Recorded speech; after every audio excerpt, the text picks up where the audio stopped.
Good morning, everybody. Good morning, sir. Yeah, very good morning. Friends, from today we're going to start with the first chapter, your investment accounting. Basically, आप देखेंगे तो आपके syllabus में तीन type के chapters हैं. One is accounting standard, one is company accounts related chapter and another is your chapters other than company. तो chapters other than company account जो है उसमें आपको एक चैप्टर है इन्वेस्टमेंट अकाउंटिंग, और एएस जो है उसमें एएस 13 है इन्वेस्टमेंट अकाउंटिंग. तो आज का हमारा जो चैप्टर है इन्वेस्टमेंट अकाउंटिंग, ये एक्चुअली आपका इन्वेस्टमेंट अकाउंटिंग इस चैप्टर को भी कवर करता है. और उस चैप्टर में जो कुछ भी आप सीख रहे हैं, इस चैप्टर में जो भी आप सीखेंगे, it is nothing but implementation of as 13. So as 13 and investment accounting, मतलब ये बाय वन गेट वन है. अगर आप इन्वेस्टमेंट अकाउंटिंग चैप्टर कर रहे हो तो साथ साथ भी आप एएस 13 भी कर रहे हो. सो एट ए टाइम हम दोनों चैप्टर एक साथ में यहाँ पर डिस्कस कर रहे हैं, क्योंकि investment accounting is nothing but the application of guidelines given under as 13. ठीक है. नाउ वेरी फर्स्ट, इन्वेस्टमेंट का मतलब क्या होता है? What do you mean by investment? Normal course में आप किसे इन्वेस्टमेंट कहते हैं? सी समझो, आप सबको मालूम है sir, balance sheet asset side. ठीक है. बैलेंस शीट असेट साइड में अगर आपको इस तरह के आइटम दिए जाएँ, let's say there is a land and building, ठीक है, furniture, then equity shares of Reliance limited, then debentures in DBPA limited, cash and bank, stock. ठीक है. नाउ प्लीज टेल मी, ये item, this there are number of items on the asset side. अब ये item में से किसे आप as a investment कहते हो? चलो डेफिनेशन भले आपको पता हो ना हो, what is mean by the exact definition of investment, इनमें से किसे आप इन्वेस्टमेंट कहते हो? It is very correct. Yes yes, loudly. It is equity shares in Reliance limited, debentures in DBPA limited. This is what you are calling as investment. मतलब क्या है कि इन्वेस्टमेंट मतलब सर इसे इन्वेस्टमेंट के लिए हमको मालूम है, but what is the definition of investment? What is the exact definition of investment? Okay, see what is mean by investment. ठीक है. अच्छा, ये लैंड एंड बिल्डिंग फर्नीचर क्या होता है? डेफिनेटली सारे के सारे एसेट ही है, but this is specific category as fix asset, and this your cash and bank and stock is your current asset. Okay. Now the most important is that, आपने इसको बिल्कुल सही पहचाना कि इन्वेस्टमेंट मतलब जो आप इक्विटी शेयर्स खरीदते हो, आप डिबेंचर्स खरीदते हो, दिस आर द इन्वेस्टमेंट. ठीक है. Now what is the exact definition of investment? Investment is nothing but the assets held by enterprise which earning the income in the form of interest, dividend, rent, and which is held for capital appreciation purpose. Got it? क्या है investment मतलब? It is an asset. आप लिख सकते हैं मेरे साथ साथ में. It is an asset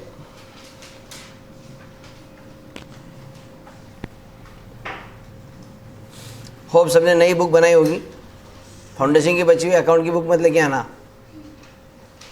नया जोश, नई शुरुआत, है ना.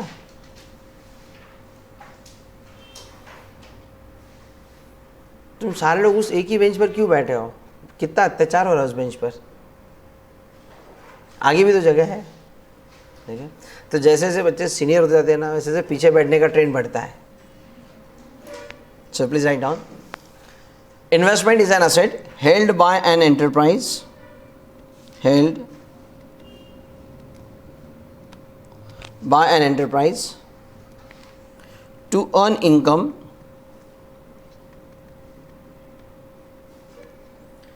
in the form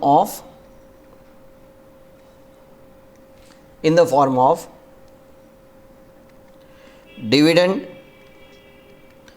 interest, rent, or for capital appreciation purpose.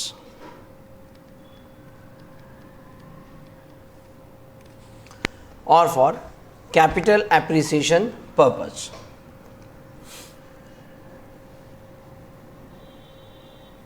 देखिए, definition itself is very much explanatory. What it says, investment is an asset held. Held का मतलब क्या होता है? हेल्ड का मतलब होता है ओनरशिप, ओन. ठीक है. नहीं तो क्या है सर, मेरे पास रिलायंस कंपनी के शेयर्स है लेकिन मेरे भाई के नाम पर है, तो क्या काम के sir? Got it? So here it must be owned by an enterprise and it is held by an enterprise for the purpose of earning income, to earn income in the form of, जिससे आपको income होगा in the form of either dividend, interest और rent, बराबर है? तो but obvious है, अगर आप इक्विटी शेयर्स खरीदते हैं, किसी भी कंपनी के इक्विटी शेयर्स या प्रेफरेंस शेयर्स खरीदते हैं, so on that you are getting interest in the, you are getting income in the form of dividend. अगर आप किसी कंपनी के डिबेंचर्स खरीदते हो, गवर्नमेंट के बॉन्ड्स खरीदते हो, गवर्नमेंट की सिक्योरिटीज़ खरीदते हो, in that you get the income in the form of interest, ठीक है? और रेंट कहाँ पर मिलता है आपको? रेंट कई बार ऐसा होता है कि कुछ लोग कुछ एसेट इस तरह से खरीदते हैं जो कि आगे रेंटल पे दिए जाते हैं। अब मान लीजिए सर, हमने जेसीबी मशीन सुना होगा आपने।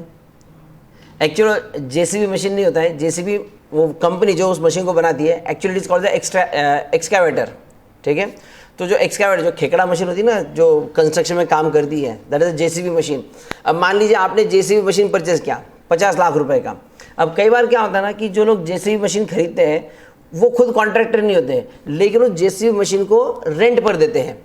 उसका रेंट होता है आर्ली बेसिस पर। तो जो आदमी कंस्ट्रक्शन करता है, अब वो 50 लाख की मशीन खरीद नहीं सकता, ठीक है? मतलब उसकी उतनी फाइनेंशियल कैपेबिलिटी नहीं है, तो वो क्या करता है, जेसीबी मशीन तो रखता है कंस्ट्रक्शन में, लेकिन वो खुद तो खरीदता नहीं है, तो क्या करता है, फिर हमारे पास अगर मशीन है तो हम उसको रेंट पे लेते हैं, मतलब हमसे रेंट पर लेता है। तो हमने वो जेसीबी मशीन परचेज किया है exclusively to given on a rent, और उसका आर्ली रेंट होता है 800 रुपये 900 रुपये हर घंटे का रेंट होता है। Got it? तो that machine is purchase with the intention of income, earn the income in the form of rent, ठीक है? कई बार कुछ लोगों ने फ्लैट्स लेके रखे हुए हैं बड़े बड़े सिटीज़ में, इन्वेस्टमेंट करके रखा हुआ है, और वो क्या करते हैं, उसको रेंट पर दे देते हैं। So you are earning income in the form of rent. And one more is that capital appreciation purpose. अब समझो सर, किसी ने फ्लैट लेके रखा है, उसने समझो रेंट पे नहीं भी दिया है, बट फिर भी उसने अल्टीमेटली क्यों लेके रखा हुआ है? भाई फ्यूचर में भाव बढ़ेगा, बराबर है? अभी हमने बात की थी investment in equity shares of Reliance limited, ठीक है? अब रिलायंस लिमिटेड के शेयर से आपको दो तरह की इनकम हो सकते हैं।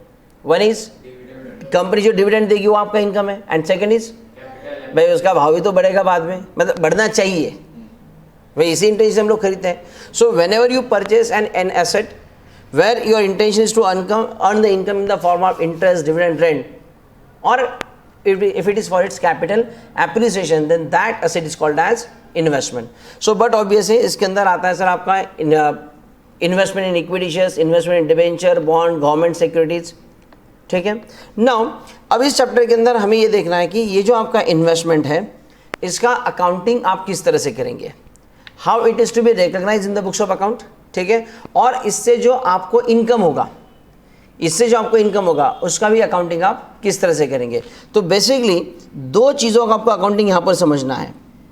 एक तो जो बेसिकली आपकी इन्वेस्टमेंट है वो, और फिर इस इन्वेस्टमेंट पर आपको जो इनकम आता है उसका अकाउंटिंग कैसे होगा। ध्यान से सुनना, इन्वेस्टमेंट का अकाउंटिंग कैसे करना है, इसकी गाइडलाइन AS 13 से आती है, और इसके ऊपर आपको जो इनकम होता है, जैसे कि डिविडेंड होगा, इंटरेस्ट होगा, मुख्य रूप से यहाँ पर आपको इंटरेस्ट और डिविडेंड की बात करनी है। रेंटल डेफिनेशन में, लेकिन रेंटल का कोई भी इशू आपको यहाँ पर डिस्कशन में नहीं है। ये इनकम जो होता है सर, ये इनकम का अकाउंटिंग जो आता है वो AS 9 से आता है।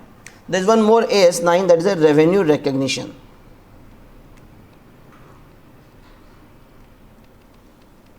ठीक है? तो AS 9 वैसे आपको ग्रुप 2 में है, एडवांस अकाउंट में है, ठीक है? तो उसका हल्का सा रेफरेंस यहाँ पर आएगा। So basically investment and investment का अकाउंटिंग इज फ्रॉम AS 13 का पार्ट है, और उसके ऊपर जो आपको इनकम आएगा, how it is to be accounted, it is from AS 9, okay? Now सबसे पहली बात तो ये जो इन्वेस्टमेंट है, इसमें अब आप इन्वेस्टमेंट किसी में भी कीजिएगा, initially whether that investment either in your debenture or whether it may be in your shares, ठीक है? So basically investment आपकी दो टाइप की हो सकती है। One is a current investment and one is a long term investment. Now current investment and long term investment, basically there are two types of investment, ठीक है? Now what is the current investment? Yeah, where the any investment is made with the intention to be sold within a period of 12 month, within a period of 1 year. So खरीदते समय ही आपका intention है, intention to sold in a period less than 12 month or hold for a period less than 12 month. Is this very clear? So अगर खरीदते समय हमको मालूम है सर कि ये हमने इसको 12 महीने के अंदर इसको बेच देना है, then that investment is called as current investment. That investment is called as current investment. And now what is the long term investment? It is more than 12 month. नहीं सर, मोर देन 12 मंथ जो तुम कह रहे हो बिल्कुल सही है, but AS 13 कहता है कि long term investment means other than current investment. जो हमारी करंट इन्वेस्टमेंट नहीं है वो क्या है, हमारी लॉन्ग टर्म इन्वेस्टमेंट है. सो बट ऑब्वियस है जिसका इंटेंशन आपका for a period more than 12 month है, जिसको आपने परचेज किया है with the intention to be hold for a period more than 12 month, that is called is your long term investment. Got it. Now अब important बात यह है कि आप चाहे जो भी इन्वेस्टमेंट आपने की है, whether it is a current investment और whether it is a long term investment. Now the first thing is that when you purchase that investment, जब आप उस इन्वेस्टमेंट को खरीदते हो तो in at the time you are going to pass the entry as, entry क्या होगी जब आपने इन्वेस्टमेंट परचेज की तो? यस, लाउडली बोलिए. Investment account debit to bank. ठीक है. So investment account debit to bank, अगर अपने बैंक से पैसे दिए तो, और कैश आएगा if you purchase in a cash. But Modi का ज़माना है भाई, सो इट विल बैंक आएगा. ठीक है. So now here the most important is that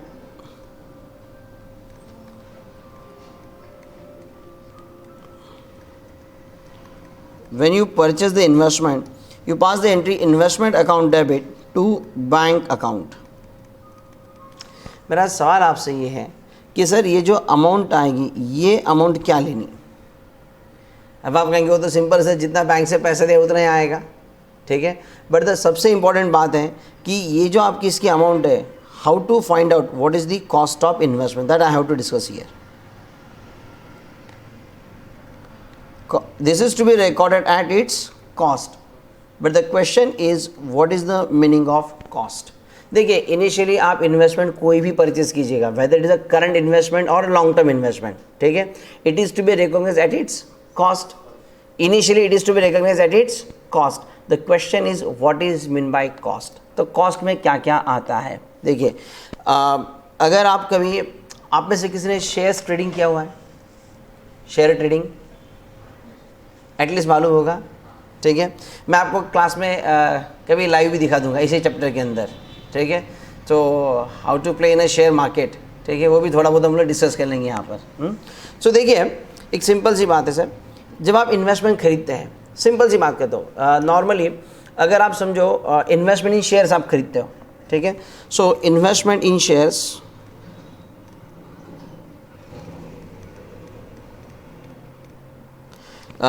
shares थोड़ा फैमिलियर इसलिए शेयर्स बोलता हूँ, but whatever I am saying for shares it is as it is applicable for debentures also. अब shares आप कहाँ से खरीद सकते हो? दो तरीके होते हैं. एक डायरेक्ट होता है आपका कौन सा, company, and second is broker. मतलब एक होता है सर आपका प्राइमरी मार्केट और एक होता है आपका, हाँ ये प्राइमरी तो दूसरा सेकेंडरी है ना. प्राइमरी मार्केट मतलब क्या है कि डायरेक्टली आप उस कंपनी का आईपीओ आता है, इनिशियल पब्लिक ऑफर आती है. ठीक है. और उस डायरेक्टली आप आईपीओ का आप एप्लीकेशन फॉर्म भरते हो. So here you are purchasing the shares directly from company, purchasing from company directly. तो जस्ट आप उसका एप्लीकेशन फॉर्म भरते हो and you are paying the amount and you are purchasing that shares. ठीक है. तो जब आप कंपनी से डायरेक्टली खरीदते हो तो उस केस में जितनी भी आप शेयर्स खरीदते हो उसका जो भी अमाउंट आप पेड करते हो that itself is a cost. उस केस में आपको फिर कोई एडिशनल टैक्सेस वगैरह कुछ भी नहीं लगते हैं. Got it. हाँ, लेकिन अभी समझो किसी कंपनी का शेयर है, अभी आज की डेट में समझो आपको रिलायंस कंपनी का शेयर खरीदना है. अब रिलायंस का तो आईपीओ है नहीं मार्केट में, और रिलायंस का आईपीओ तो 70 के ज़माने में आके गया, तब कुछ 10-20 रुपये में धीरू भाई ने शेयर दिया. ठीक है. अब आज अगर आपको रिलायंस का शेयर लेना है तो कंपनी का तो आईपीओ है नहीं है, तो आप उसको कहाँ से खरीदेंगे? ब्रोकर से खरीदेंगे. तो ब्रोकर कहाँ बैठता है सर? ब्रोकर को ऐसे गली में तो नहीं दिखता. ठीक है। सो वो आप कहाँ से एक्चुअली परचेज करते हैं? आप थ्रू ब्रोकर परचेज करते हैं, but you are purchasing from the stock exchange, you are purchasing the stock exchange, ठीक है। तो आप क्या करेंगे सर, यू मस्ट हैव उसके लिए आपका एक मतलब थोड़ा सा चैप्टर की हट के हो रहा है, लेकिन आपको नॉलेज के लिए बता दूँ, you must have a demat account for that first, demat account, ठीक है। डीमैट अकाउंट मतलब कैसा है, जैसे आपका बैंक में अकाउंट होता है जिसके अंदर पैसे रखते हो, you are depositing the amount, you are withdrawing the amount, you are making the payment, है ना। तो ऑनलाइन पेमेंट भी आप करते हो बैंक से, तो आपका पैसे के रखने के लिए आप जैसे आपका बैंक अकाउंट होता है, उसी तरह आपके जो शेयर्स होते हैं वो शेयर्स आप कहाँ पर रखते हो? आपके डीमैट अकाउंट में, डीमटेरियलाइज्ड, ठीक है। तो जो पहले के ज़माने में ना शेयर्स फिजिकल फॉर्म में आते थे, अब शेयर्स फिजिकल फॉर्म में नहीं होते, अब कहाँ पर होते हैं? आपके डीमटेरियलाइज्ड, ठीक है। तो डिजिटल फॉर्मेट में आपके शेयर्स होते हैं, and for that you require demat account, ठीक है। तो आपका डीमैट अकाउंट होना चाहिए। देन आपका किसी न किसी ब्रोकर के पास, शेयर ब्रोकर दे रहा है, an number of share brokers in India, ठीक है। किसी न किसी आप डायरेक्टली BSE या NSE पे जाके शेयर नहीं खरीद सकते, ठीक है। सो बेसिकली ये यहाँ पर आपका स्टॉक एक्सचेंज होता है, ठीक है, सेकेंडरी मार्केट में। Here is a stock exchange, so that can be NSE। कितने स्टॉक एक्सचेंज इंडिया में?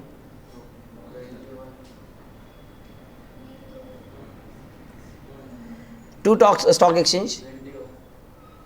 In total there are 23 stock exchange, ठीक है। इन इंडिया में 23 स्टॉक एक्सचेंज है, जिसमें से 2 जो है वो नेशनल लेवल पर है। One is a BSE, second is a NSE, Bombay stock exchange and national stock exchange. और बाकी 21 जो रीजनल है, जिसके अंदर पुणे स्टॉक एक्सचेंज भी है, चेन्नई स्टॉक एक्सचेंज भी है, कोलकाता स्टॉक एक्सचेंज भी है, ठीक है। ये सारे स्टॉक एक्सचेंज है, लेकिन हमारे लिए कौन है इंपॉर्टेंट? BSE NSE हमको जनरली मालूम है, ठीक है। BSE कहाँ पर है? मुंबई। NSE कहाँ पर है? BSE Bombay stock exchange Mumbai में है ना, NSE कहाँ पर है? NSE भी मुंबई में ही है, ठीक है। कई बार ना कबीर कहाँ है NSE, तो आज तक क्या सोच रहा था? दिल्ली में होगा, है कि नहीं? तो सिंपल सी बात है भाई। अब BSE बॉम्बे स्टॉक एक्सचेंज, उसका नाम भी बॉम्बे है। अब NSE नेशनल स्टॉक एक्सचेंज तो दिल्ली में होना चाहिए, ऐसा नहीं है। Both stock exchange are in Mumbai only, ठीक है। सो एनीवे, सो ये स्टॉक एक्सचेंज के अंडर ब्रोकर्स होते हैं, ब्रोकर के अंडर सब ब्रोकर होते हैं, और वहाँ से हम लोग परचेस करते हैं। अब मेरा ये कहना है सर, हम जो शेयर परचेस करेंगे, हम ये जो शेयर परचेस करेंगे will purchase to this broker, ठीक है। और यहाँ से सर ये हम है सर, ठीक है। अब ये बंदा जब ब्रोकर से शेयर परचेस करेगा, he is making purchase from secondary market. Broker से परचेस करता है, स्टॉक एक्सचेंज से परचेस करता है, ठीक है। नाउ अब जब आप ब्रोकर से खरीदते हो तो आपकी कॉस्ट क्या होती है? लेट्स से सर आपने रिलायंस के 1000 शेयर्स परचेस किए एट ₹1800 के भाव से आपने शेयर परचेस किया। 1000 शेयर्स परचेस एट ₹18, सो कितनी अमाउंट होगी टोटल? 18 लाख रुपीज़, बराबर है 18 लाख रुपए। You will pay him 18 lakh rupees. लेकिन ये तो शेयर्स के पैसे हो गए। वो जो ब्रोकर है वो क्या करेगा? वो अपना ब्रोकरेज चार्ज करेगा। So in this case you will have to add your brokerage. अब ये ब्रोकरेज जो होता है सर, ये ब्रोकर टू ब्रोकर अलग होता है, बट नॉर्मली जो ब्रोकरेज होता है it is a 0.35%, 0.35% of your total transaction value. अभी आपका 18 लाख है, तो 18 लाख पर आपका ब्रोकरेज जो आएगा इट इज़ 18 लाख इंटू 0.35%, कितना है? 6300। Please check how much? 63,000 और 6,300 कितना है? अरे 6,30,000 मर जाएंगे अपन तो। 18 लाख के लिए 6 लाख का कमीशन देंगे। 0.35% है भाई, 0.35 नहीं। कैलसी तुम्हारे पास है 6,300। So this brokerage will charge commission 6,300। अब ये ब्रोकरेज जो है ये आपको सर्विस दे रहा है, so on this service he will charge GST। तो ये 6,300 पर आपको ऊपर से GST लगता है, कितना? 18%। तो 6,300 का 18% GST आता है भाई 1,134, बराबर है। उसके बाद इसके ऊपर लगता है आपको सिक्योरिटी ट्रांजैक्शन टैक्स। तुम देखो, हम लोग जब शेयर लेते बेचते तो गवर्नमेंट ज़्यादा पैसा कमाती है, security transaction tax. Now security transaction tax जो है it is a 0.1% of your transaction value. तो ये जो आपका 18 लाख होता है ना, इसका 0.1%, तो ये कितना है? 1800 रुपये. 1800 रुपये, राइट. ये 1800 रुपये आ गया. ठीक है. Then some stamp duty is also there. Stamp duty भी उसके ऊपर लगती है. ठीक है. सो मान लीजिए सर स्टैम्प ड्यूटी लग गई इस केस में 50 रुपये. Got it. अब उसका परसेंटेज यहाँ मैं ज़्यादा डिस्कस नहीं करता, उसके अलग अलग स्लैब्स हो सकते हैं. ठीक है. But stamp duty is also required, try to understand. ठीक है. तो भाई जैसे आप कोई प्रॉपर्टी खरीदते हो तो आप उसके ऊपर स्टैम्प ड्यूटी भरते हो. परचेज डीड आपने देखा होगा ना, खरीदी खत. अगर कोई प्रॉपर्टी खरीदते हो, ठीक है, 50 लाख की, मान लीजिए सर आप 18 लाख की कोई प्रॉपर्टी खरीदेंगे, तो उसका आप उसका परचेज डीड बनाते हो, खरीदी खत, तो उसके ऊपर 5% आप स्टैम्प ड्यूटी भरते हो. तो वैसे यहाँ पर भी तो प्रॉपर्टी खरीद रहे हो ना, तो यहाँ पर भी स्टैम्प ड्यूटी भरनी पड़ेगी. Got it. So that is say around ₹50. So this all taken together is going to become your cost. सो कितनी होगी टोटल, देख लो जरा. 18,09,284. तो ये जो 18 लाख रुपए है सर, 18 लाख के आपने जो शेयर्स खरीदे, it is not its cost, it is a purchase price and all these expenses are incurred to purchase that investment. So आपके लिए कॉस्ट क्या है सर? इज इट 18 लाख और 18,09,284? It is 18,09,284. This is what the cost is. Is this very clear?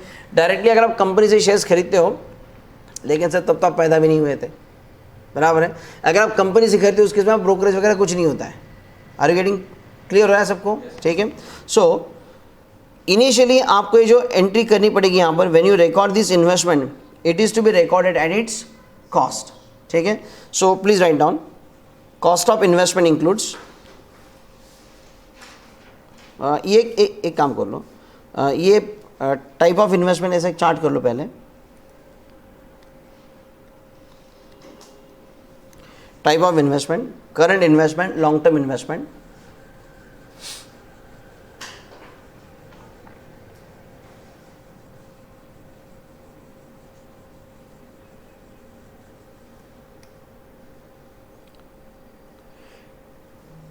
Current investment, long term. Current क्या है? Intention to sold in a period less than 12 month.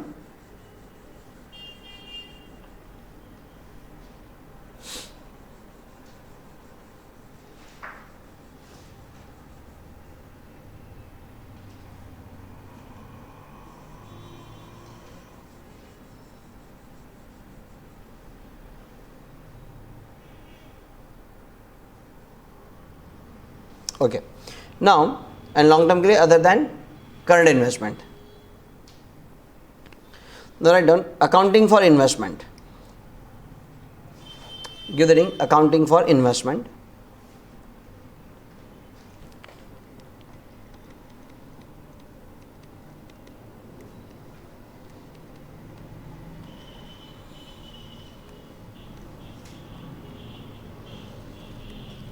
And I write down number 1, initial recognition.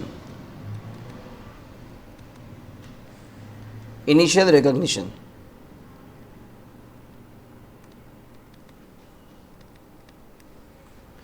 Bracket में लिखो, that is on the date of investment acquired. Investment acquired oblique purchased.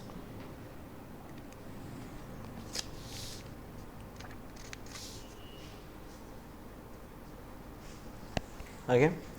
So write down investment to be recorded. Next line per investment to be recorded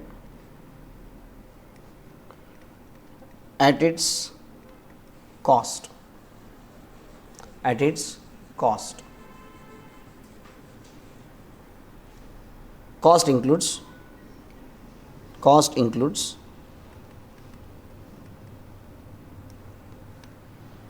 purchase price, comma, क्या आएगा आगे? Brokerage, don't write on the GST, क्योंकि brokerage जब होता है तो brokerage is already is inclusive of GST, ठीक है. Then stamp duty, comma etcetera. Is this very clear? ठीक है. नाउ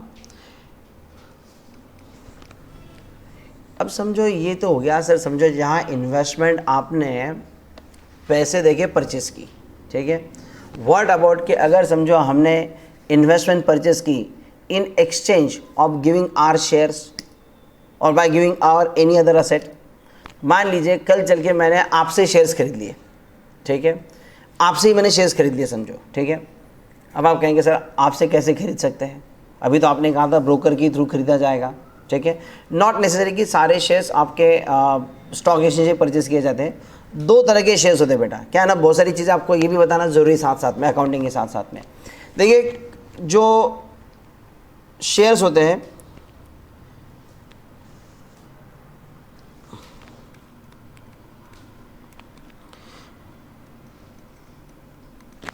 अब जितने भी पब्लिक लिमिटेड कंपनीज हैं उनके शेयर्स ज़रूरी नहीं कि वो सबके शेयर्स आपको स्टॉक एक्सचेंज पर मिलेंगे, ठीक है. इंडिया में जितनी भी कंपनीज हैं अराउंड 5,000 to 6,000 कंपनीज के जो शेयर्स हैं वो आपको स्टॉक एक्सचेंज पर मिल जाएंगे. तो वो जो कंपनियां जिनके शेयर आप स्टॉक एक्सचेंज पर खरीद सकते हो, that companies are called as a listed company, right, ठीक है. और ऐसा कोई बाइंडिंग नहीं होता कि सारी कंपनी जो है वो लिस्टेड होनी चाहिए. Have you heard the name of Afali pharmaceuticals limited? बताया था मैंने कभी? अफाली फार्मास्यूटिकल्स नगर की ही कंपनी है बट इज़ अनलिस्टेड, ठीक है. सो वो जो अनलिस्टेड कंपनी है सर, ये अनलिस्टेड कंपनी जो होती हैं तो इसके शेयर स्टॉक एक्सचेंज में मिलेंगे नहीं आपको, because it is unlisted company, ठीक है. फिर इसके शेयर्स किसके पास होते हैं? ये कंपनी ने शेयर्स पब्लिक में दे दिए और पब्लिक ही आपस में बेच सकती है ना भाई. आपके पास शेयर्स है, ज़रूरी नहीं कि आपको एक्सचेंज के थ्रू ही बेचना पड़ेगा. अगर वो कंपनी अनलिस्टेड है, जब उसका शेयर ही स्टॉक एक्सचेंज में लिस्टेड नहीं है तो उसका शेयर आप बेचेंगे कैसे, उसका शेयर मैं खरीदूंगा कैसे? तो आपस में परचेज कर लेंगे ना. क्लियर, ठीक है. सो हियर मान लीजिए सर मैं जो बात कर रहा था, आपके पास जो शेयर्स है अगर उसको मैंने पैसे देकर खरीद लिया तो समझ सकते हैं. अब मान लीजिए आपके पास शेयर्स है, अफाली फार्मास्यूटिकल के शेयर्स है 100 शेयर्स, और मैंने आपको ये रिमोट दिया और आपसे शेयर्स परचेज कर लिए. Now the question is that how you will recognise the amount. ऐसा हो सकता कि नहीं हो सकता भाई? मेरे पास कार है, समझो मेरे पास कार है, मैंने अपनी कार दे दी और आपसे शेयर्स ले लिए, ये भी तो एक्सचेंज पॉसिबल है ना. The question is that in that case how that amount to be recognise. Entry करके अमाउंट तो चाहिए आपको, गॉट इट. ऐसा भी तो हो सकता है ना कि हमने आपसे शेयर्स खरीद लिए और बदले में मैंने अपने कंपनी के शेयर्स आपको दे दिए. Are you getting the point here? So in that case ये तो बहुत सिंपल है, जहाँ पर आपने पैसे देके खरीद लिया वहाँ तो हो गया. बट जहाँ पैसे की जगह sir consideration other than cash है, then how it is to be recognised. मतलब ये क्वेश्चन आपको से एग्जाम में थ्योरी के लिए 1-2 मार्क के लिए पूछ सकते हैं, बट ये भी एक पॉसिबिलिटी है. सो क्या करेंगे सर? इन दैट केस बहुत सिंपल से सर AS 13 कहता है कि that whenever we purchase the investment in exchange of any other security और असेट. अगर मैंने अपनी कंपनी के शेयर्स दिए तो आई एम गिविंग शेयर्स, अगर मैंने अपनी कार दे दी तो I am giving asset, right. So if we acquire any investment in exchange of security और any asset, in that case that investment जो हमने अक्वायर की है it is to be recognise at the amount which is clearly evident of investment or asset given or investment acquired. Reading here, अब लिख लीजिए इसको. if investment is acquired in exchange of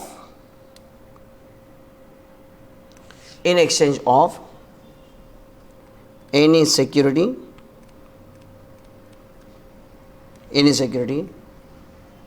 or asset, then it is to be recognized, then it is to be recognized at fair value of security or asset given or investment acquired whichever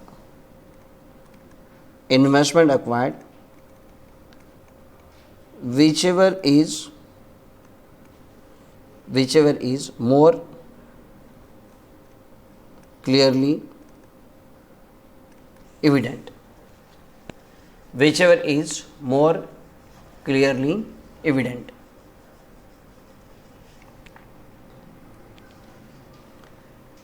तो यहां पर किससे record करना है आपको? Fair value. किसकी fair value से? जो इन्वेस्टमेंट या फिर जो असेट हमने दिया उसकी फेयर वैल्यू, या फिर जो इन्वेस्टमेंट हमने ली उसकी फेयर वैल्यू. इन दो फेयर वैल्यू में से जो मोर क्लियरली इविडेंट होगा. ठीक है. Now which is more clearly evident वो आपने खुद ने डिसाइड करना है. ठीक है. उसके ऊपर एएस कुछ नहीं कहता है. एएस सिर्फ कहता है कि which is more clearly evident. या तो जो आपने एसेट दिया उसकी फेयर वैल्यू, या फिर जो असेट जो इन्वेस्टमेंट आपने ली उसकी फेयर वैल्यू, जिसकी जो मोर क्लियरली एविडेंट होगा, जो ज़्यादा रीजनेबल होगा, at that amount it is to be recognise. Clear है सबको? ठीक है. तो ये क्या हो गया आपका? ये हो गया आपका इनिशियल रिकॉग्निशन. इनिशियल रिकॉग्निशन मतलब क्या? जिस दिन आपने इन्वेस्टमेंट परचेज की उस दिन. Now the second is that, next the next is investment to be shown on the balance sheet date. अब जिस दिन आपने परचेज किया उस दिन इसका अकाउंटिंग हो गया. ठीक है. अब ये जो इन टर्म्स ऑफ एक्सचेंज था ना, ये अब इसको छोड़ दीजिएगा क्योंकि ये बहुत रेयर होता है. ठीक है. हार्डली 0.1%. मेजर हमें कॉन्सेंट्रेशन यहाँ पर करना है. ठीक है. Now the question is that हमने इन्वेस्टमेंट परचेज कर ली. मान लीजिए सर हमने 13 अक्टूबर 2020 को हमने इन्वेस्टमेंट परचेज कर ली.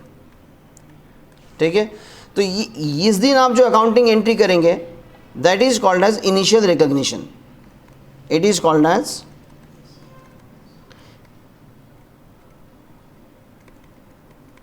initial recognition.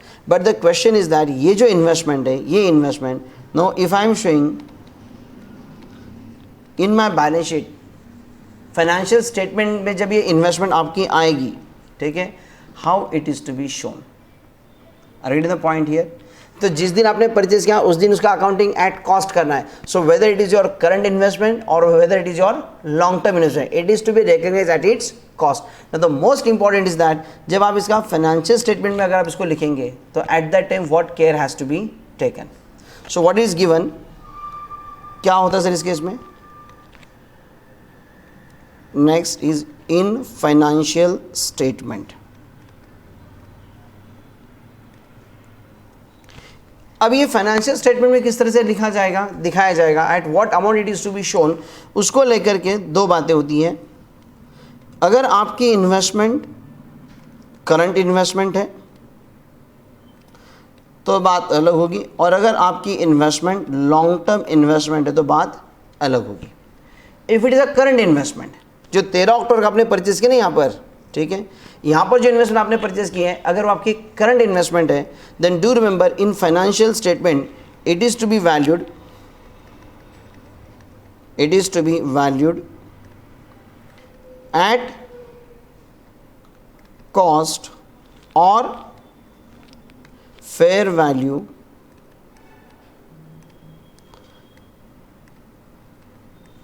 whichever is lower.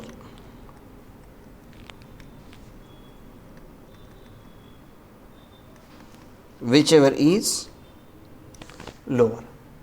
ये तो आपकी इन्वेंट्री जैसा हो गया, स्टॉक जैसा, जैसा स्टॉक होता है ना, stock we are showing the stock at cost और NRV whichever is lower. वैसे इसको क्या दिखाना है आपको? एट कॉस्ट और fair value whichever is lower. Is this clear? ठीक है. And now sir the question is that what is a fair value? What is my fair value?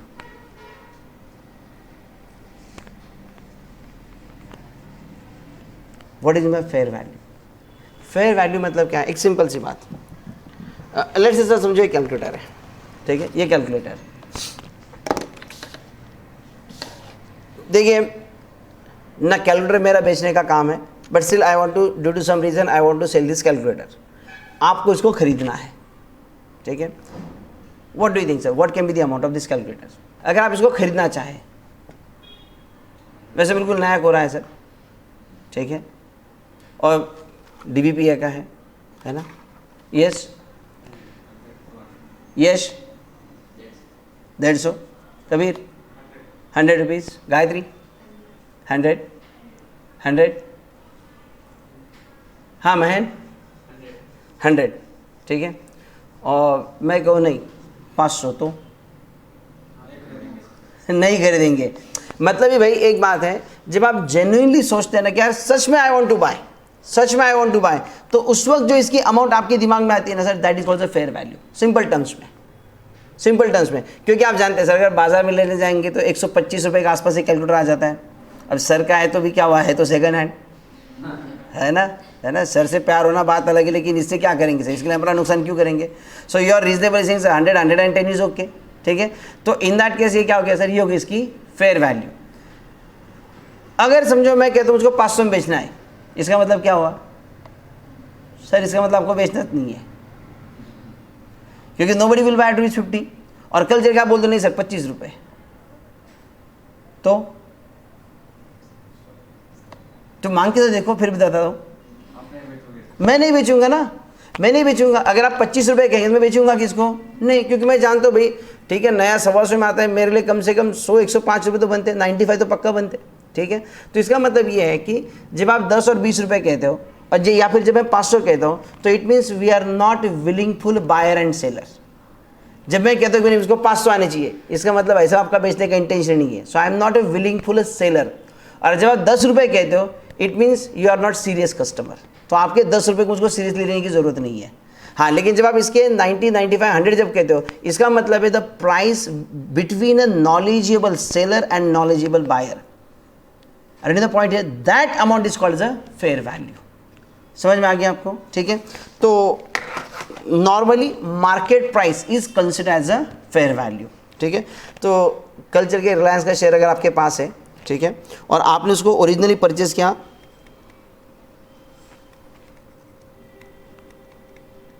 You originally purchase at rupees 1800, ठीक है। तो 31 March को आपको उसकी fair value निकालने की ज़रूरत नहीं है, उसकी मार्केट में प्राइस मिलती है सर, स्टॉक एक्सचेंज में ट्रेडेबल शेयर है, वो इंडिया का हाईएस्ट शेयर है, और इसकी उस दिन मार्केट वैल्यू, ठीक है, fair value, market value can be consider as a fair value, ठीक है। और मान लीजिए सर उसकी मार्केट वैल्यू है उस दिन 1840 या फिर 1750। ध्यान से सुनिएगा, ओरिजिनली आपने जो शेयर परचेज किया, it is your current investment करके लिया हुआ है। कितने में परचेज किया आपने ओरिजिनली? 1800। अब उसकी मार्केट वैल्यू, फर्स्ट ऑप्शन, इसकी मार्केट वैल्यू कितनी इस वक्त? 1840 है। Now tell me in the balance sheet at what amount this share will appear? 1800 की 1840, it is to be shown at rupees 1800। भाई मार्केट वैल्यू फेयर वैल्यू होती है, और अगर आपकी इन्वेस्टमेंट करंट इन्वेस्टमेंट है, then it is to be shown in the balance sheet at its cost और fair value, मतलब ही market value whichever is lower. तो आपकी मैं क्या सोच रहा है, कॉस्ट तेरी कितनी है? 1800 है, फेयर वैल्यू कितनी है? 1840 है, तो कितने में शो करेगा? At rupees 1800।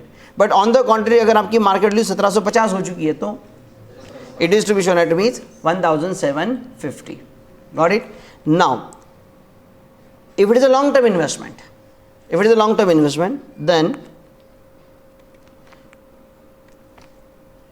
it will continue to be shown,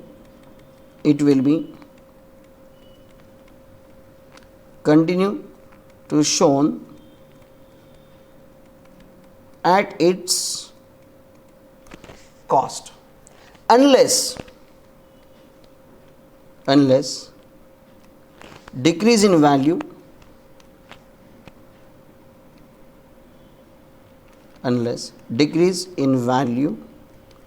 is not temporary. क्या कहते हैं सर, जो इन्वेस्टमेंट आपने as a long term investment purchase की है, तो it will continue to appear at its cost. इसको आपको मार्केट वैल्यू से कंपेयर करना ही नहीं है, it is to be shown at its cost. तो इतना पहले मुद्दा आप देख लीजिएगा। अगर मैं फिर से वही आपसे कहूँ कि आपकी यहाँ पर परचेस कॉस्ट है 1800 रुपये, ठीक है, और आपकी इस वक्त क्या है, लॉन्ग टर्म इन्वेस्टमेंट है। इस वक्त आपने रिलायंस का शेयर ऐसे लॉन्ग टर्म इन्वेस्टमेंट करके लिया हुआ है, यू परचेज रुपीज़ 1800, अब उसकी मार्केट प्राइस सर 1840 हो जाए क्या है और 1750 हो जाए, मतलब वो बढ़े क्या या घटे क्या, it will continue to appear at rupees 1800 only, it will continue to appear at its cost only. कल चल के 1750 हो गया मतलब डिक्रीज हो गया, मतलब 1750 भी नहीं करना है और 1840 भी नहीं करना है, it is to continue to appear at its cost, subject to, उसमें क्लॉज लगा दिया नीचे, क्या कहा, अनलेस डिक्रीज, इंक्रीज की बात ही नहीं कर रहे sir, unless decrease in value is not temporary, decrease in value is not temporary. No sir, decrease in value is not temporary, इसका मतलब क्या होता है, मैं आपको एग्जांपल दूँ सर, समझो एक company sir Unitech limited, Unitech limited, once upon a time इस कंपनी का शेयर वॉज ट्रेडिंग लगभग रुपीज़ 300-400 रुपये में, इसका शेयर 300 के आसपास मैंने देखा हुआ है, ठीक है, समथिंग इन 2009-10, ठीक है, 300 रुपये में इसको शेयर प्राइस थी, ठीक है। अभी 300 रुपये की शेयर की ये जो यूनिटेक लिमिटेड है सर, इसका आज का रेट अगर आप देखेंगे, do you have any idea,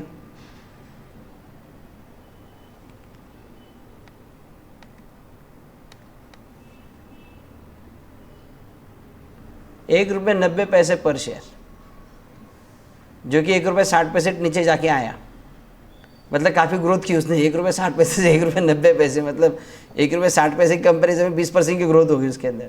now please tell me महन, बताओ, अभी ये बेसिकली अभी यूनिटेक लिमिटेड, इसका एक्चुअली हाउसिंग प्रोजेक्ट्स थे नोएडा में, यूपी में हाउसिंग प्रोजेक्ट्स थे, और 2008-9 में जब हमारे कंट्री में एक बहुत सारा उछाल है ना कंस्ट्रक्शन सेक्टर में, प्रॉपर्टीज़ में, तब इसने हज़ारों फ्लैट्स की स्कीम बनाई वहाँ पर, ठीक है, और किसी कारण से वो प्रोजेक्ट आगे कंप्लीट नहीं हो पाया, और लोगों से पैसे तो लेके रखे, और उन्होंने क्या किया, यहाँ से पैसे, लोगों से पैसे आ गए, तो जो पैसे आए उसमें से कंस्ट्रक्शन करना, तो उसकी वजह उन्होंने क्या किया, दूसरी जगह प्रॉपर्टी लेते रखे, और वो बाद में प्रॉपर्टीज बिकी नहीं और पैसा उन दूसरे प्रॉपर्टी में अटक गया और ये कंस्ट्रक्शन खड़ा नहीं हुआ, तो सारा मामला कोर्ट में चला गया है, and now the matter is before the Supreme Court, and this company is about to wind up.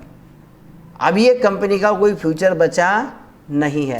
अब मुझे बताइए सर, आप ज़रा सोच के बताइए, अब ये जो कंपनी, इसका जब आपने लिया तब 300 रुपये था, आज इसका भाव ₹1.90 है, what do you think sir, this fallen in a price is a temporary और परमानेंट इन नेचर?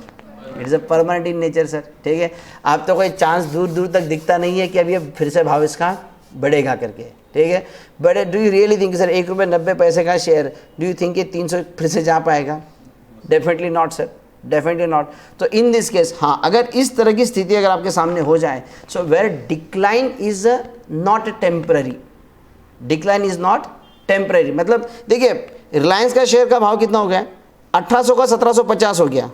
मुझे एक बात बताइए सर, 1800 का शेयर 1750 हो गया, रिलायंस नाम सबको पता है, 1750 जो value, this decline is it a temporary और is it a permanent? Temporary है सर, गॉट इट। लेकिन समझो यस बैंक है, यस बैंक की वही हालत है, यस बैंक का share once upon a time traded at rupees 250, ठीक है, आज की डेट में यस बैंक का शेयर जो चल रहा है वो लगभग, do you have any idea, 17-18 रुपये चल रहा है, बराबर है। अभी जो 17-18 रुपये सर, आज भी लोग कहते हैं ले लीजिए, बैंक तो चल रहा है, बैंक जिंदा है, लेकिन टेल मी सर, ये 250 से आज जिसका वैल्यू 18 रुपये हो चुका है, अभी पब्लिक इशू आया था इसका 12 रुपये में, इसका पब्लिक इशू 12 रुपये में आया था अभी रिसेंटली, मतलब 250 रुपये में एक ज़माने में इसकी प्राइस थी, 12 रुपये खुद कंपनी दे रही है। तो what do you think sir, is it a decline, is it temporary और permanent? Is a kind of a permanent है, इज दिस वेरी क्लियर? तो ऐसे केस में ये क्या कहता है, वेयर अगर decrease in a value, if it is not a temporary, ठीक है, इन that case such decrease, in this case decline is to be recognized by creating investment allowance reserve. आप लिख लीजिए साथ साथ में। आप रुक गए क्या? इतना चार्ट लिखो। हेडिंग तो अपना ये देखो, एक मिनट। हाँ, ये आपका पहला हेडिंग था, इनिशियल रिकॉग्निशन। ये आपका ये नंबर 1 था, ठीक है। उसके बाद ये आपका पॉइंट नंबर 2 है, इन फाइनेंशियल स्टेटमेंट। इन फाइनेंशियल स्टेटमेंट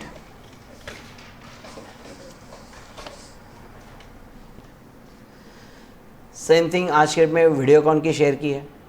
वीडियोकॉन का शेयर एक समय में बड़ा पॉपुलर हुआ करता था। It was around rupees traded at rupees 400। आज उसका भाव लगभग 7 साढ़े 7 रुपये के आसपास है, ठीक है। इन financial statement, under that current investment,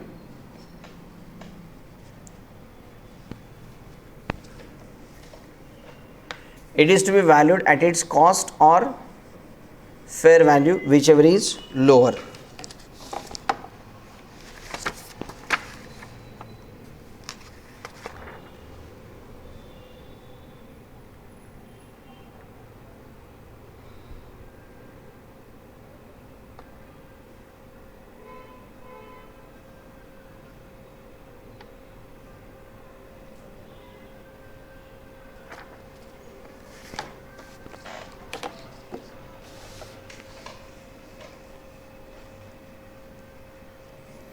Long term investment, it will be continue to shown at its cost unless decrease in value is not temporary.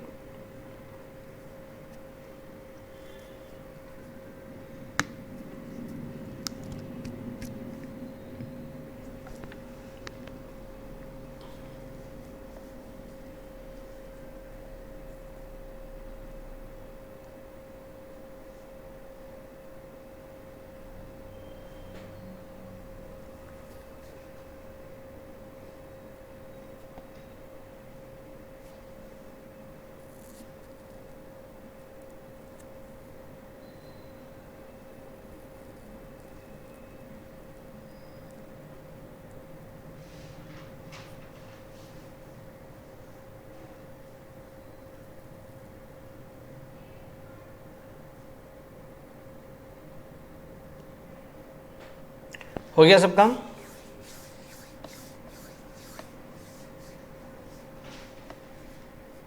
Done it? Okay. ना चलो इसके ऊपर एक क्वेश्चन देखते हैं। सो please write down, write down. Mr. A purchased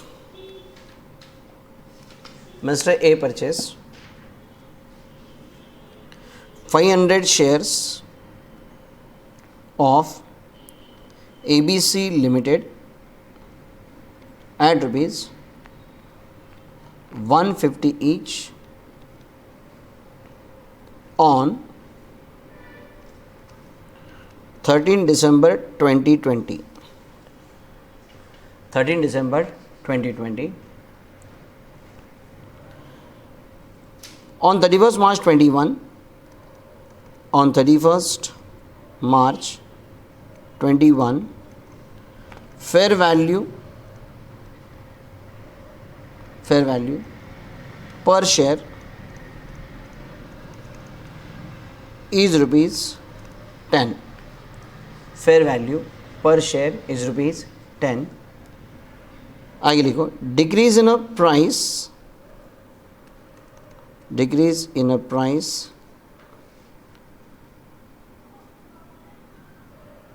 is due to cancellation of license granted to ABC Limited.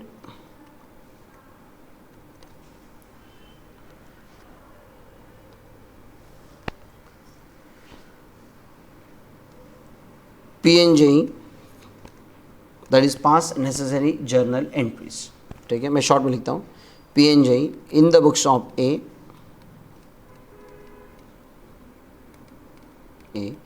if investment in ABC limited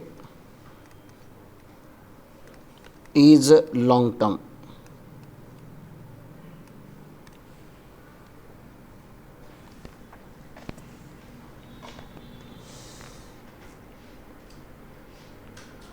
देखिए basically अभी यहाँ पर इस कंपनी के आपने शेयर्स परचेज किए थे एट ₹150. अब उसकी फेयर वैल्यू कितनी मार्केट में है? ₹10. और वो कह रहे sir decrease in price is due to cancellation of license granted to ABC limited. भाई बिजनेस स्टार्ट करने की जो पर्टिकुलर सेक्टर का जो लाइसेंस लेना था वो लाइसेंस आपका क्या हो गया है? कैंसिल हो गया है. सो यहाँ तो सर आपका तो गोइंग कंसर्न खतरे में आ गया. तो यहाँ से बिजनेस क्या होने वाला है सर? आगे चल के वाइंड अप होने के ही चांसेस हैं. अब वो साल में होगा, 2 साल में होगा, 5 साल में होगा. तो यहाँ जो डिक्रीज इन वैल्यू ये क्या है sir? It is not temporary, मतलब it is likely to be a permanent. बराबर है. तो इसके लिए मुझको क्या करना पड़ेगा? इनिशियली जब हमने इन्वेस्टमेंट परचेज की, कब? 13 दिसंबर, वी परचेज एट ₹150. तो जिस दिन हमने परचेज किया at that on that date will record at ₹150. But 31 March को मुझको क्या करना पड़ेगा? हाँ, फेयर वैल्यू पे दिखाना पड़ेगा. कितना?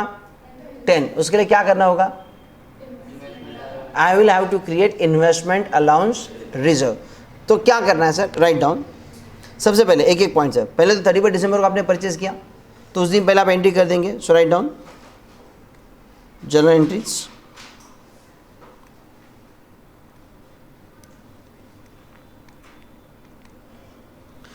दिसंबर ना.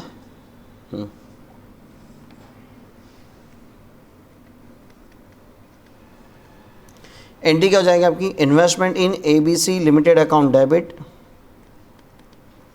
Investment in ABC limited account debit to bank account. So basically you purchase 500 shares at ₹150. कितना हो गया यश? 75,000. राइट नाउ अब 31 मार्च 21. अब देखिए 150 रुपये का शेयर आपका 10 रुपये हो गया, मतलब decrease by ₹140. So 140 into 500 shares है, मतलब 70,000 से डिक्रीज हो गया. So we have to create investment allowance reserve. ठीक है. तो इन्वेस्टमेंट आपको देखो, आपको इन्वेस्टमेंट को कम नहीं करना है, इन्वेस्टमेंट को छेड़ना नहीं सर आपने. Investment it will continue to appear at ₹75,000. Investment जो है सर इसको छेड़ना नहीं है सर, ये एज इट इज रहेगा 75,000. बट इसके लिए जो डिक्लाइन हो चुका है उसके लिए आपको रिजर्व क्रिएट करना है. And we always create reserve out of reserve. कोई भी रिजर्व सर पक्का ध्यान रखिएगा, पूरे CA फाइनल तक ध्यान रखिएगा. कोई भी reserve, any reserve sir we create out of profit only. Got it. So do remember in this case you will have to pass the entry as, लिखिएगा profit and loss account debit. Profit and loss account debit to investment allowance reserve. To investment allowance reserve कितना आएगा बेटा? 500 into 140, 70,000.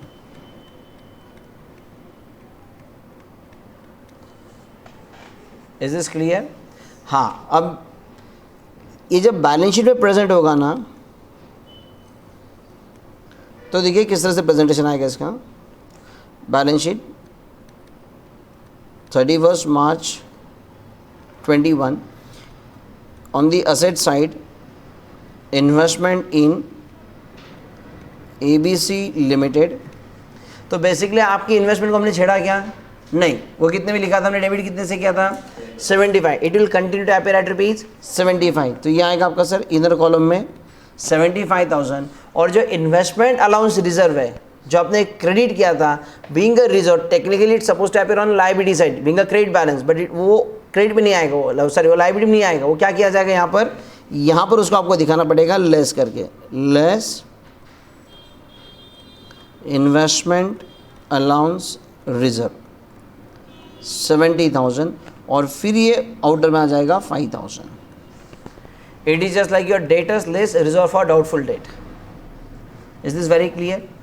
समझ में आ गया ना? Let's say मेरा आपसे एक ये अब मान लीजिए इन द नेक्स्ट ईयर हालात कुछ सुधर गए सर, इन्होंने कुछ ऑफेंस किया होगा, है ना, कुछ किया होगा, और उसके चलते फिर बाद में समझो मामला सेटल हो गया होगा एंड इनका लाइसेंस फिर से रीहैबिलिटेट हो गया, इस कंपनी को फिर से लाइसेंस दे दिया, गवर्नमेंट परमिशन दे दी, और इस कंपनी की मार्केट प्राइस जो हो चुकी है, ठीक है, 31 मार्च 22 को, know the fair value of this company share is ₹50, बढ़ रही है सर, फिर से आ रही है, उम्मीद जाग रही है, अब प्राइस हो गई ₹50, अब क्या करेंगे? आपने ओरिजिनल कितने में रिकॉग्नाइज किया था शेयर को? 150 में, अब प्राइस कितनी है? 50। सो क्या करना पड़ेगा बताइए?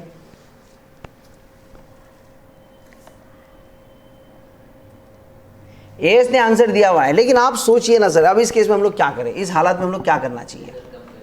रिजर्व को हमको घटाना पड़ेगा, क्योंकि हम ऑलरेडी रिजर्व कितना क्रिएट कर चुके हैं, 140 रुपये से हम लोग रिजर्व कर चुके हैं, क्योंकि हमारा 150 रुपये का जो शेयर था सर, ये हमारा यहाँ 150 रुपये था, और ये शेयर यहाँ पर घटकर कितना हो गया था? 10।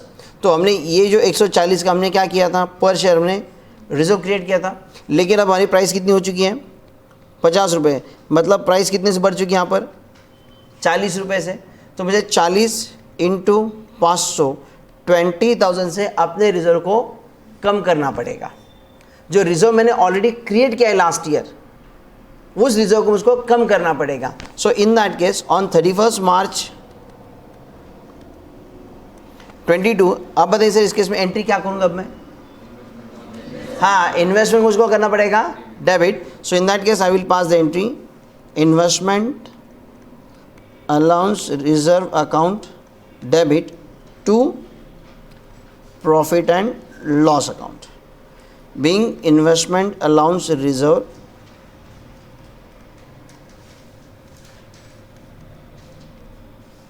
Cancel rupees 20,000। आप लोग लिखिएगा नोटबुक में, राइट डाउन। यहाँ तक बैलेंस शीट तक आपने लिखा होगा ना, पहले से बैलेंस शीट आपने लिखा था, उसके नीचे लिख दीजिएगा if on 31 March 22 fair value ₹50, fair value on 31 मार्च 22 ₹50। बाकी तो चीज़ आप समझ में आ गई, आपको क्या करना है करके, just write down the entry. तो 31 मार्च 22 का आ गया,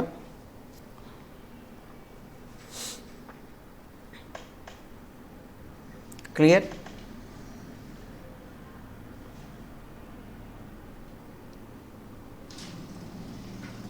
Now write down if fair value on 31st March 23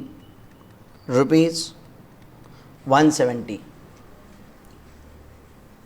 बधाई हो सर, बधाई हो।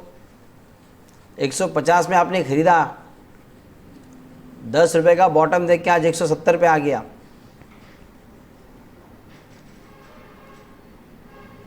अब सर यहाँ तो डिक्रीज तो है ही नहीं है, यहाँ तो इंक्रीज है।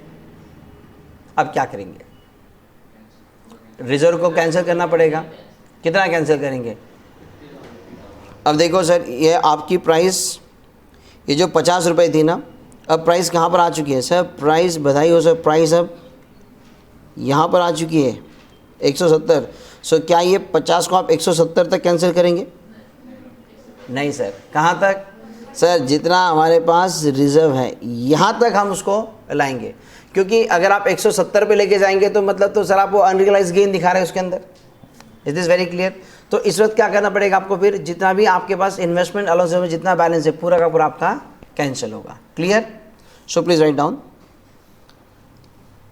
31 मार्च 23। हालांकि इस तरह का एग्ज़ाम में कभी सवाल आता नहीं है, लेकिन क्या है सर, आदत से मजबूर हूँ, बहुत ज़्यादा पोस्टमार्टम कर दिया मैंने इसका।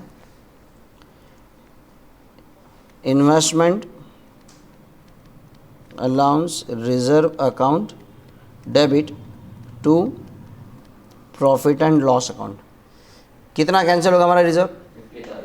जो इस वक्त हमारा बैलेंस बचा हुआ है फर्स्ट ईयर में 70 क्रिएट किया था, फिर 20 कैंसिल किया था, 50 बचा था, the entire 50,000 reserve will be cancel. Is this very clear? समझ में आ गया? ठीक है, चलिए सर, ये बस हालांकि इसको लेकर कभी एग्जाम में क्वेश्चन आया नहीं है, बट क्लियरिटी होनी चाहिए। ये how to create investment allowance reserve, मतलब वो कैसे क्रिएट होता है, how it is to be shown in the balance sheet, what will happen if subsequently the decline in a price had been it was bounce back, और अगर फिर से बढ़ जाए तो क्या करने का।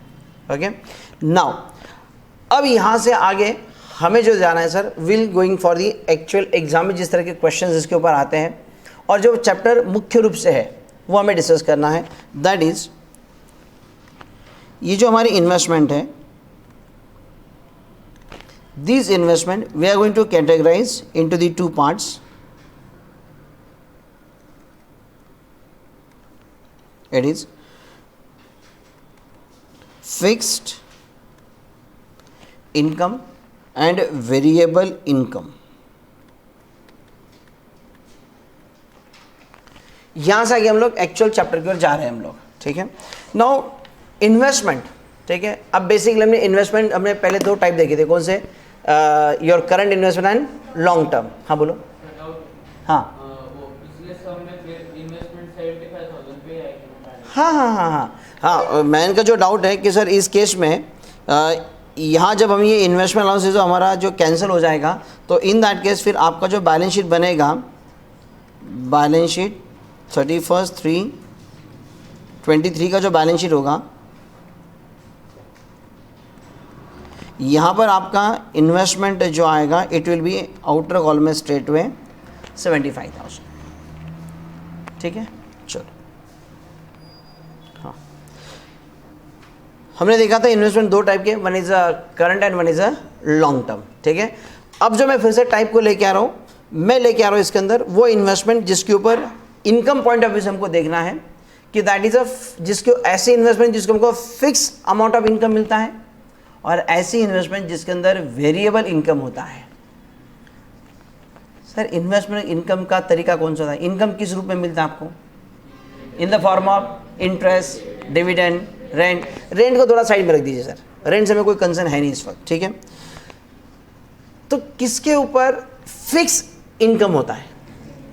अगर आप डिबेंचर्स खरीदे, अगर आप बॉन्ड्स परचेज करें, अगर आप गवर्नमेंट सिक्योरिटीज परचेज करें, तो उसके ऊपर वो फिक्स रेट ऑफ इंटरेस्ट मिलता है, मतलब वहाँ पर आपका इनकम अमाउंट इज फिक्स्ड। ठीक है, सो यहाँ पर हम बात कर रहे हैं investment in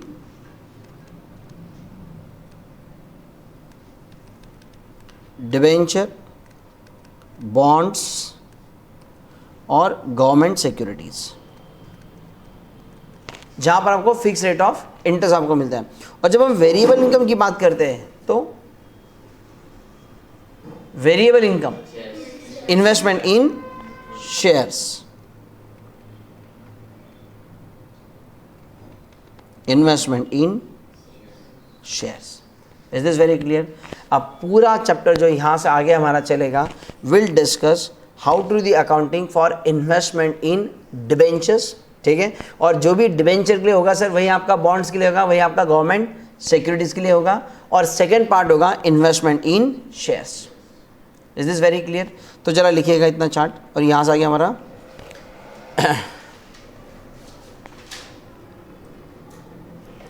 investment on the base of income, investment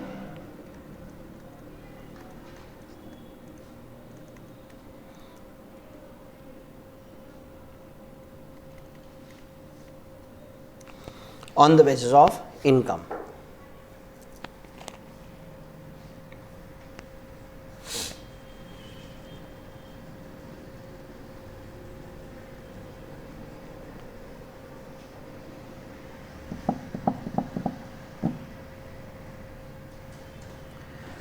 Fixed income, variable income.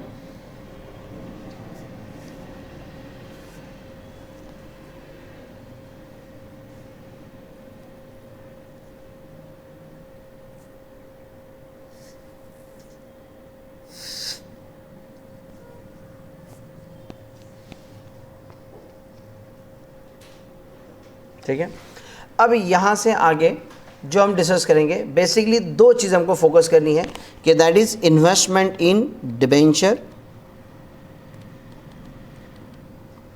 And second is investment in shares.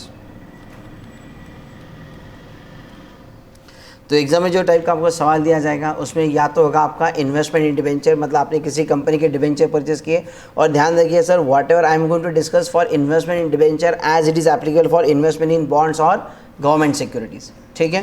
तो if you are making investment in debenture then how it is to be accounted, ये सवाल हो सकता है। या फिर if you made a purchase of shares तो उसका अकाउंटिंग कैसे होगा, ये आएगा। या तो फिर मेरे जैसा रहा तो क्या करेगा सर, वह ऐसा कोई बंधन है क्या कि आदमी अगर डिबेंचर लेगा तो शेयर ले नहीं सकता? शेयर भी ले सकता है सर, डिबेंचर भी ले सकता है, सो हो सकता है ना। तो इन that case how you will do accounting, got it. Now give the final heading investment in debenture.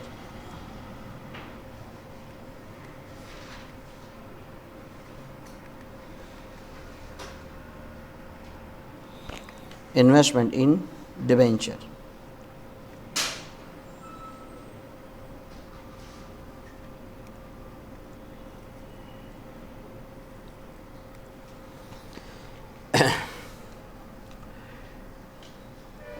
So here ध्यान रखना है किसी कंपनी ने डिबेंचर इशू किए हैं और उसके डिबेंचर हमने परचेस किए हैं, तो जो इन्वेस्टर है उसके लिए हमको अकाउंटिंग करना है, कंपनी के लिए हमें अकाउंटिंग नहीं करना है, गॉट इट। अब यहाँ पर नॉर्मली जब भी हम कोई अकाउंट बनाते हैं, ठीक है, लाइक हमने इन्वेस्टमेंट की इन डिबेंचर्स, आप लिखना मत, तो हम अकाउंटिंग करेंगे sir investment in debenture account. So normally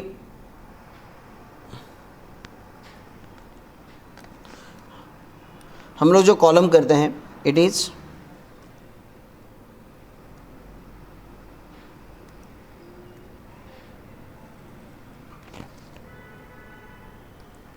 date, particulars and amount, date, particulars and, मेरी लाइन बिल्कुल सही है, से सीधी सीधी ऐसा समझना आप लोग, डेट, पर्टिकुलर्स, अमाउंट, सही हम लोग अकाउंट करते हैं इस तरह से, राइट। बट यहाँ ध्यान रखिएगा, तो जो इन्वेस्टमेंट आपने परचेस की है उसकी अमाउंट तो आ जाएगी, बट साथ साथ में उसके ऊपर आपको इनकम भी तो होता है, तो इनकम का अकाउंटिंग इसी अकाउंट के अंदर किया जाता है। इसलिए अच्छा, डिबेंचर पर इनकम क्या मिलता है आपको, इंटरेस्ट, बराबर है। इसलिए आपको क्या करना होता है, यहाँ पर एक और एडिशनल कॉलम करना पड़ता है दोनों साइड में एज अ इंटरेस्ट, ठीक है, इट इज इंटरेस्ट।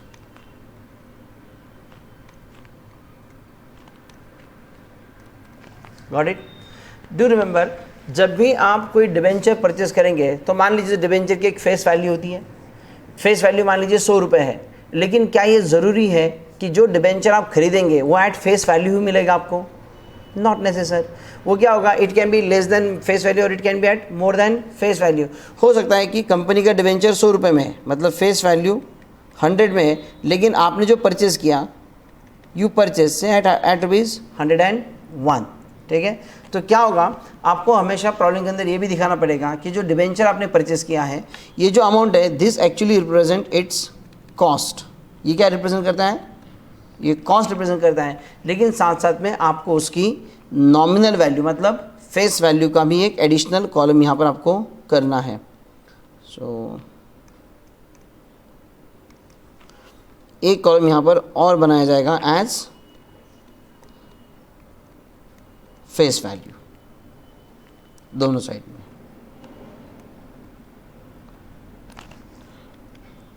सो कुल मिलाकर इस तरह से आपका अकाउंटिंग होगा। तो इसमें आपका इन्वेस्टमेंट का अकाउंटिंग भी आएगा, प्लस उसके ऊपर जो आपको इनकम मिलता है इंटरेस्ट, उसका भी अकाउंटिंग इसी साथ में आएगा। क्लियर सबको? तो कॉलम करते हैं आपको क्या क्या करना है, date, particulars, nominal value, interest, cost. Date, particulars, nominal value, interest and cost. And कल चल के समझो ये इन्वेस्टमेंट इन शेयर्स बोला तो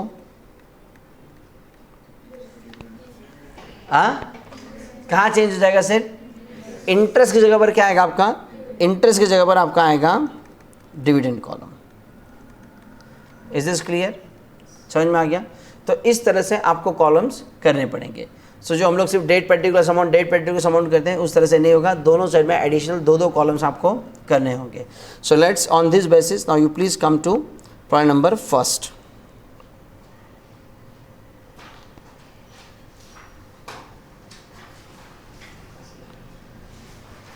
point number first,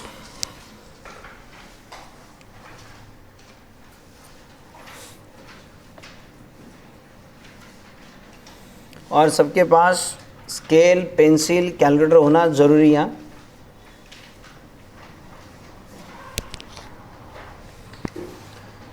so investment in interest bearing securities. Now just read the problem first. अभी आपको ये जो मैंने फॉर्मेट देखा था वो लिखने की ज़रूरत नहीं है, वो ऑटोमेटिक जब प्रॉब्लम सॉल्व करेंगे तो उसमें फॉर्मेट आ जाएगा। Come to problem number first, you can see on the screen also.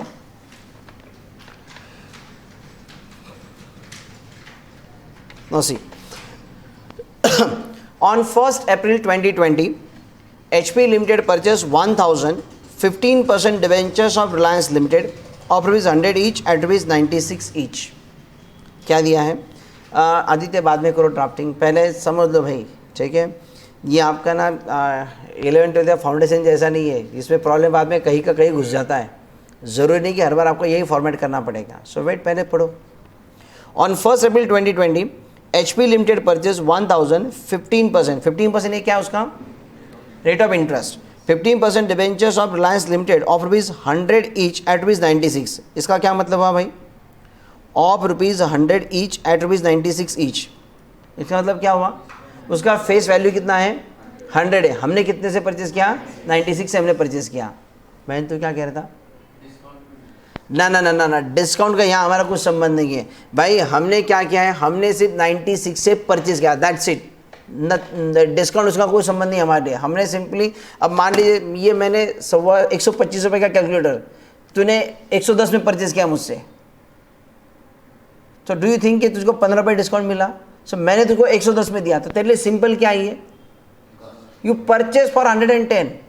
So day one से ना ये इसमें जो डिस्काउंट है वो डिस्काउंट अगर कंपनी ने 96 में दिया तो कंपनी के लिए वो डिस्काउंट हो गया, जिसने खरीदा उसके लिए डिस्काउंट का कुछ संबंध नहीं है, उसके लिए कॉस्ट है simply 96।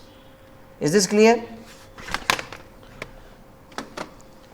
Then on 1st April 2020, HP Limited purchased 1,015% debentures of Reliance Limited of rupees 100 each at rupees 96. On 1st October 2020, HP Limited purchased 515% debentures of Reliance Limited of rupees 100 each at rupees 101. तो फिर से 1st October में और purchase किए, कितने? 500 of rupees 100 each at rupees 101 से purchase किए। Debenture interest is payable half yearly on 30th September and 31st March। So normally क्या होता है, कंपनी जो इंटरेस्ट देती है it is giving half yearly, binding नहीं होता, वो प्रोस्पेक्टस दिया जाता है, ठीक है। लेकिन हमारे पूरे चैप्टर के अंदर कंपनी साल में 2 बार ही इंटरेस्ट देंगी, तब जाके प्रॉब्लम में मज़ा आता है, ठीक है। सो यहाँ पर कंपनी आपको इंटरेस्ट कब देगी? 30th September and 31st March. You are required to show 15% debentures in Reliance Limited account in the books of HP Limited, assuming that the accounting year close on 31st March every year. तो देखो यहाँ पर क्या क्या हुआ है।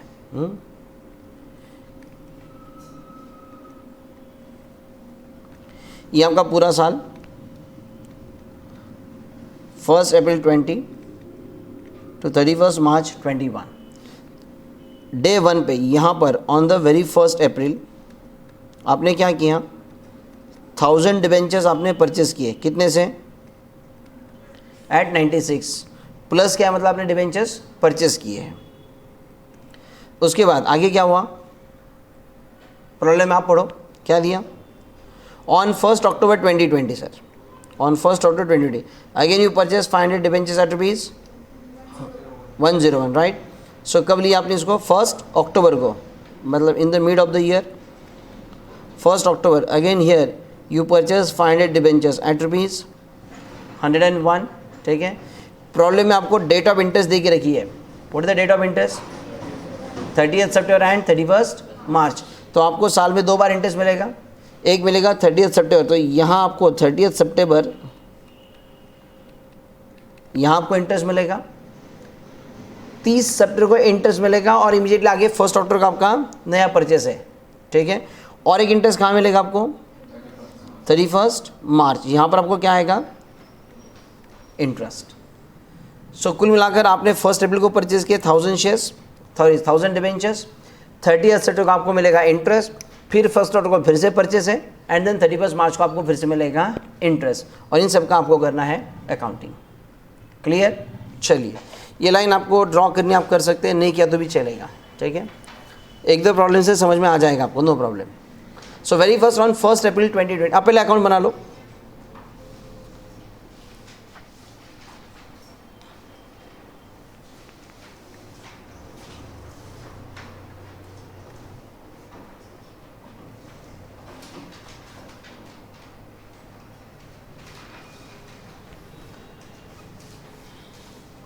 सात आठ लाइन का करो, बहुत लंबा नहीं खींचना।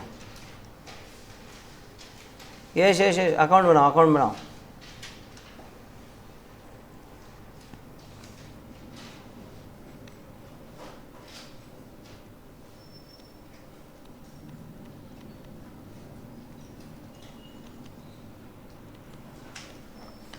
In the books of HP Limited,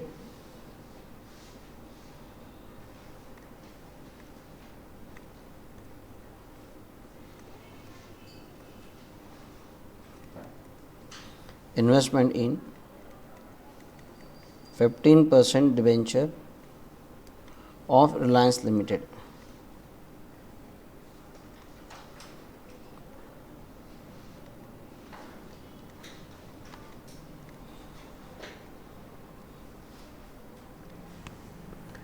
date particulars nominal value मतलब ही फेस वैल्यू होती है। Interest cost, date particulars nominal value interest cost.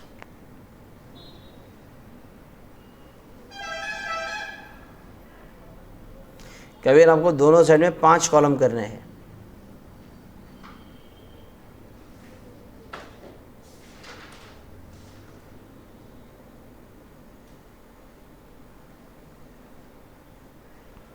ठीक है,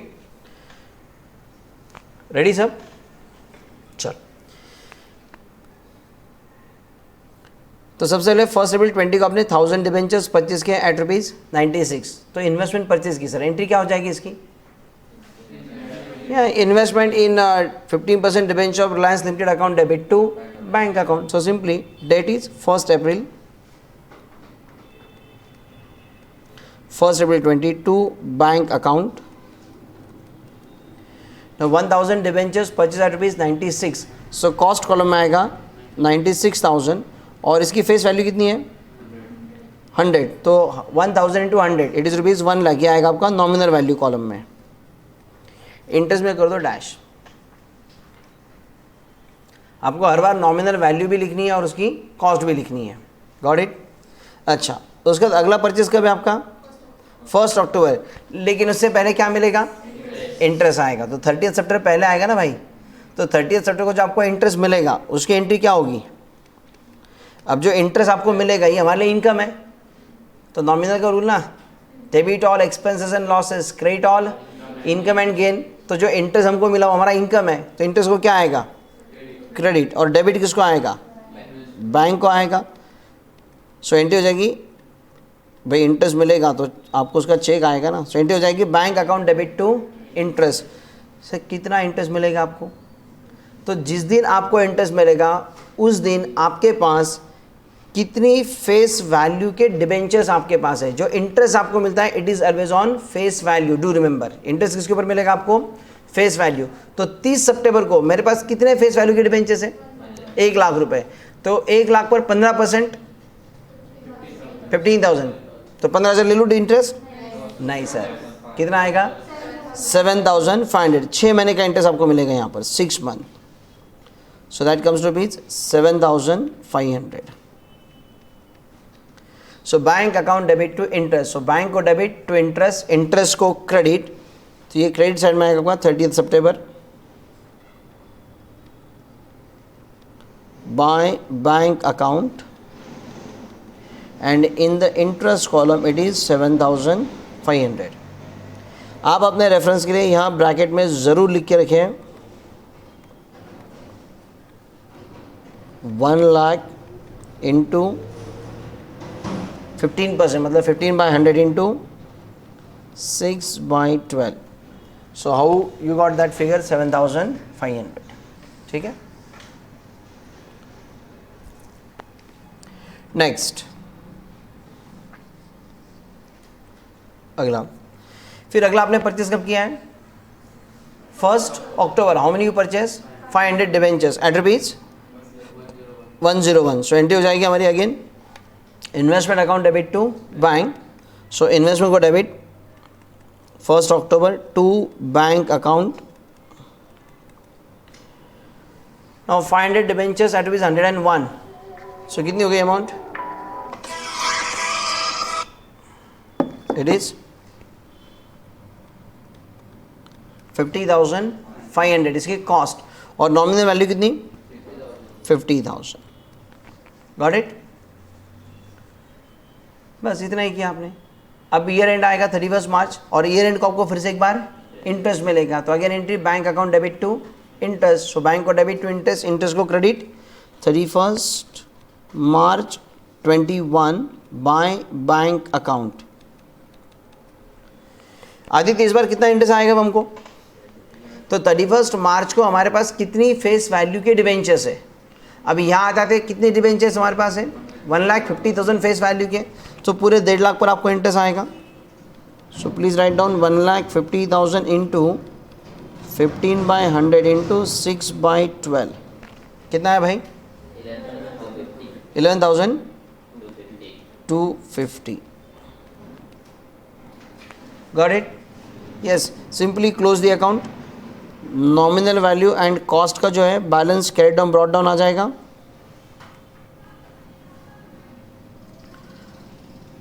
सो चेक डेबिट का टोटल 1,50,000 एंड कॉस्ट का total 1,46,500.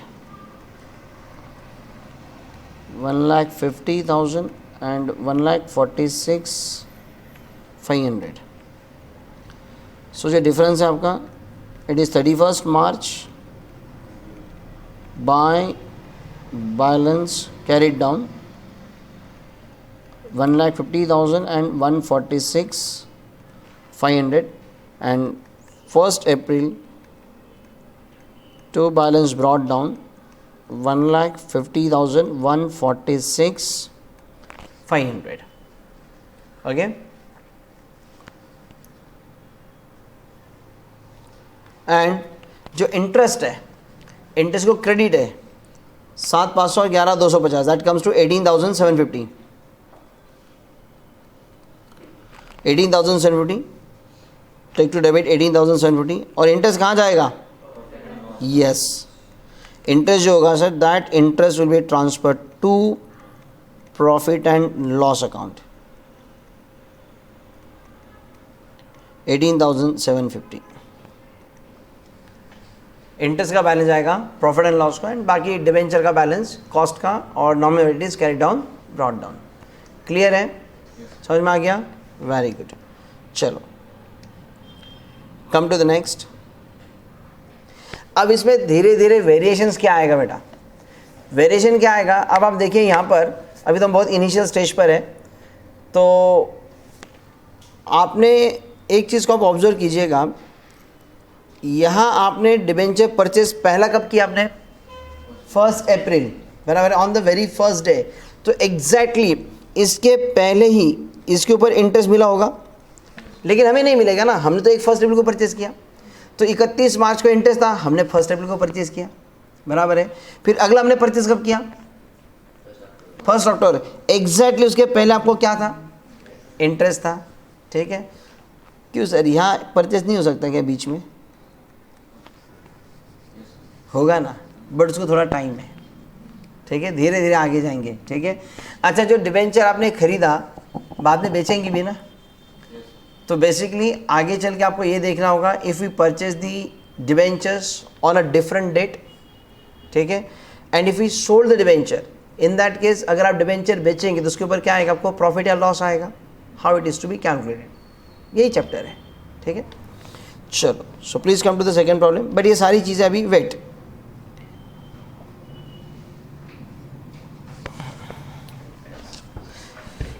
Now second, Mr. X purchased 9% debenture as follows. On 1st July, 500 debentures at rupees 97 each. B. On 1st January, 800 debentures at rupees 102 each. Date of interest 30th June and 31st December. Prepare investment in 9% debenture account as it will appear in the books of Mr. A. Accounting year ends on 31st March 14.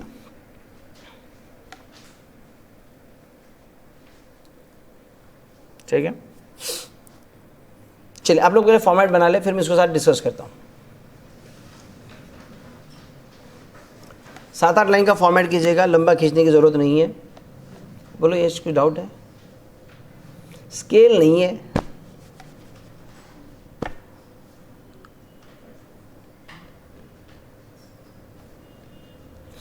कल से class में आओ तो pencil scale साथ में लेके आना।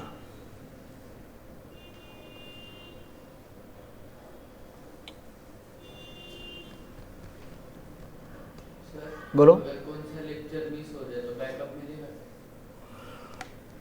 देखिए, सवाल है अगर किसी का लेक्चर मिस हो गया तो क्या करने का, ठीक है। तो इन दैट केस आप जो लेक्चर है आप हमारे ऐप पर देख सकते हैं बाद में, ठीक है। लेकिन अब उस ऐप के अंदर हम एक फ़ीचर लेके आ रहे हैं कि उस ऐप पर जो लेक्चर हम अपलोड करेंगे वो उसी स्टूडेंट को दिखेगा जिसको हमको दिखाना है। अभी जनरल पर्पस नहीं रहेगा यहाँ से आगे कि हमने लेक्चर अपलोड कर दिया और सारे बच्चे उसको ऐप पर देखते बैठेंगे। अगर इस तरह से मैं काम कर दूंगा तो बच्चे क्लास में आएंगे ही नहीं, बोलेंगे घर पे बैठ के ऐप पर ही देखते हैं, ठीक है। हाँ, एक्सेप्शनल केस में अगर आप कभी क्लास में एब्सेंट हो, बहुत ही रीज़नेबल रीज़न है एब्सेंट रहने का, तो उस केस में हम आपको एक्सेस देंगे, ठीक है।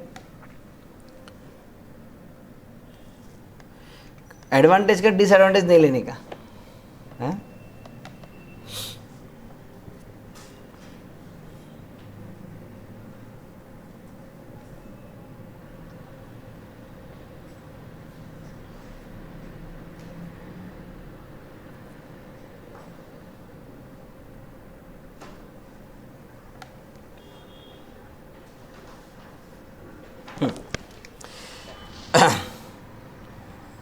अभी यहाँ पर सर आपका अकाउंटिंग ईयर एंड्स ऑन 31 मार्च 14 है, मतलब अकाउंटिंग ईयर स्टार्ट कब हुआ?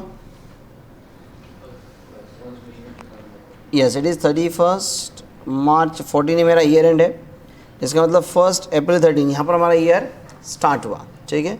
अब देखिए पहले क्या क्या हुआ sir. Mister X purchase 9% debenture as follows. On 1 July 500 debentures at rupees 97। अब बट अब सर 97 में परचेज किया है तो उसकी फेस वैल्यू क्या होगी? 100 होगी ना, ठीक है। दिया नहीं है लेकिन it is to be 100। Now year on 1 July, तो आप देखें यहाँ पर 1 जुलाई मतलब यहाँ पर साल शुरू होकर मैंने 3 महीने हो गए और यहाँ पर हमने परचेज़ किया होगा 1 जुलाई कितने? 500 debentures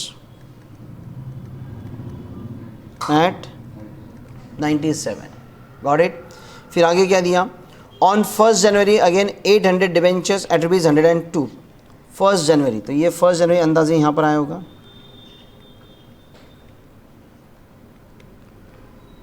$800 debentures at 102, got it. Then now what is the date of interest? Sir date of interest जो दी है आपको, it is 30th June and 31st December. So 30th June, अभी देखिए सर 30th जून, ये यहाँ 30th June,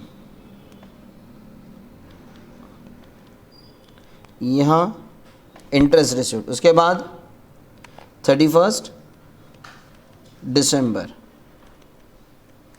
here also interest received. Is this clear? इसका आपको करना है अकाउंटिंग। बेहतर है सर आप ये लाइन पे आप नीचे ड्रॉ करके लें और फिर आपको बस इस लाइन के फ्लो में आगे बढ़ना है, बस इसकी आपको अकाउंटिंग करना है। 4-4 बार प्रॉब्लम को देखना नहीं है आपने।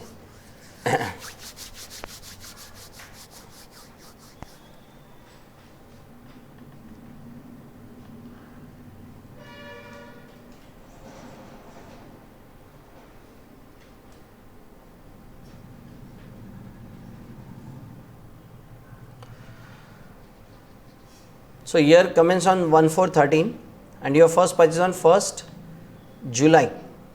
लेकिन सर 30 जून को इंटरेस्ट आएगा ना सबसे पहले, तो कितना इंटरेस्ट मिला आपको 30 जून को? अरे भाई 1 जुलाई को तो परचेज किया है, 30 जून को तो इंटरेस्ट है ना, तो डेट हो तो 30 जून पहले आएगा। हाँ विशाखा, कितना इंटरेस्ट आएगा?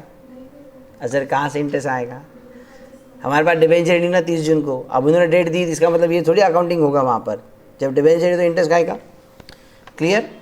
सो 1 जुलाई को आपने पहले परचेज किया, so please write down on 1 July investment in 9% debenture account.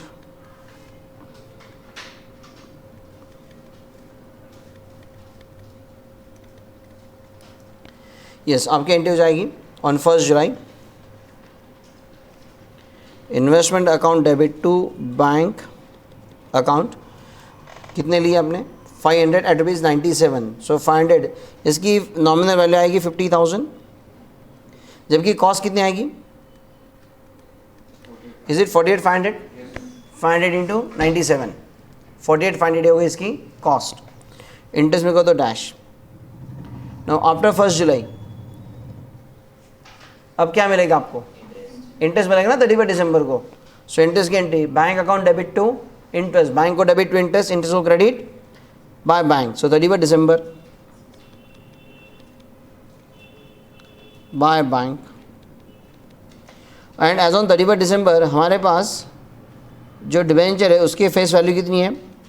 50,000। So interest हमेशा आपको फेस वैल्यू पर आएगा। 50,000 into 9% for how many months? 6 month का आएगा सर। How much? 2,250। ये आएगा आपका interest 2,250। Got it?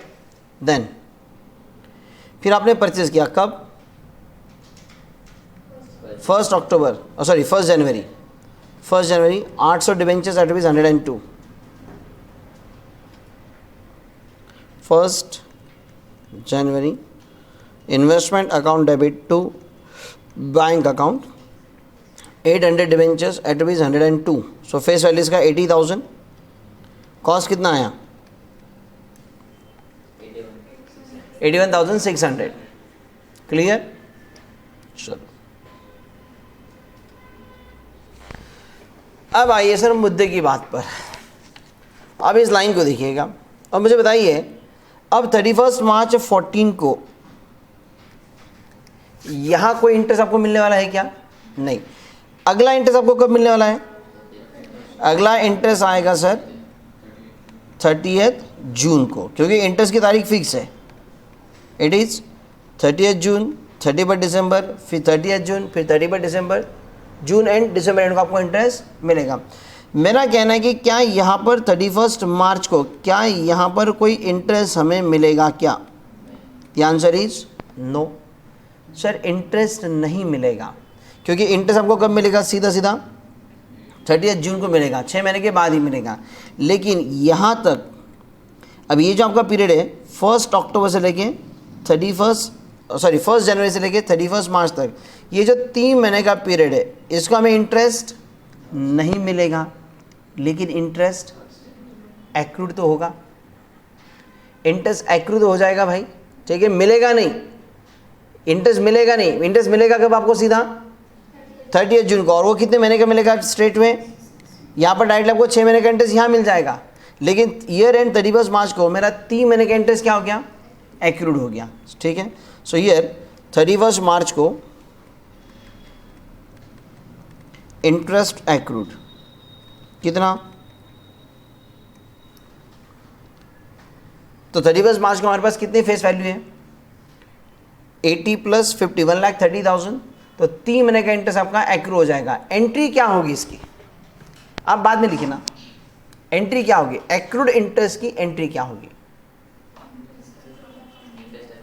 It is accrued interest account debit to interest account. Interest को क्रेडिट आएगा, एक्रूड इंटरेस्ट को डेबिट आएगा। सो 31 मार्च 14 हम लोग एंट्री कर देंगे। It is accrued interest account debit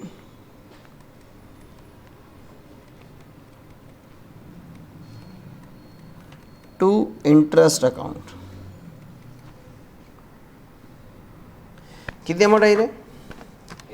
1,30,000 into 9% divide by 12 into 3, 2,925.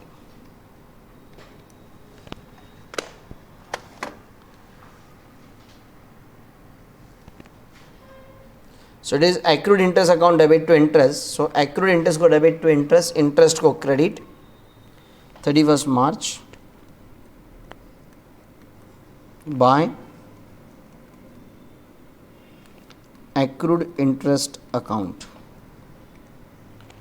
2,925.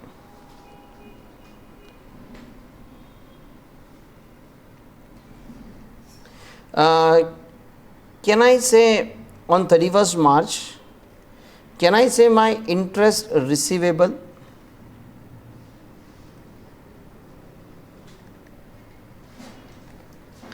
Instead of interest accrued, can I use the word? Yes, तूने बोलते थे कहाँ था interest outstanding, मतलब interest is receivable here. So on 31st March, what do you think, sir? On 31st March, what is the better wording? Is it interest accrued कहना सही है कि इंटरेस्ट रिसीवेबल लिखना सही है? It is accrued, not receivable. Sir interest receivable तब लिखा जाता है जब पहले इंटरेस्ट ड्यू होता है. Got it? सो यहाँ पर ध्यान रखना, कई बार हम लोग क्या कहते हैं ना, इंटरेस्ट एक्रूड, इंटरेस्ट रिसीवेबल, है ना, इसका सारा मिस कर देते, कहीं कुछ भी लिख देते. There is a big difference between interest accrued and interest receivable. Receivable मतलब क्या सर? जब आपका रिसीव करने का, लेने का राइट क्रिएट होगा, then it is called as a receivable. तो आपको इंटरेस्ट रिसीव करने का राइट कब क्रिएट होगा? 30 जून को. यहाँ आपका इंटरेस्ट रिसीवेबल है. Got it? यहाँ आपका राइट नहीं सर लेने का, आप एक्रू बोल सकते हो. आप 31 मार्च को कंपनी को बंदूक लगा के नहीं बोल सकते मेरा इंटरेस्ट रिसीवेबल इंटरेस्ट ला करके. नहीं भाई, कंपनी ने पहले बोला है कब? 30 जून. इसलिए 30 जून को अगर आपको इंटरेस्ट ड्यू वन नहीं मिला तो आप कहेंगे रिसीवेबल. तो 31 मार्च को it is not receivable, it is क्या? Simply it is interest accrued है. सो इन छोटी छोटी बातों का ध्यान रखिएगा, है ना. मेरे जैसा पर्सन रहा ना तो इंटरेस्ट एक्रूड की जगह इंटरेस्ट रिसीवेबल लिखा तो आधा मार्क तो पक्का काटेगा. ठीक है. So please be careful. 31 मार्च का आपका इंटरेस्ट एक्रूड है, it is not receivable. Clear? So now close your account.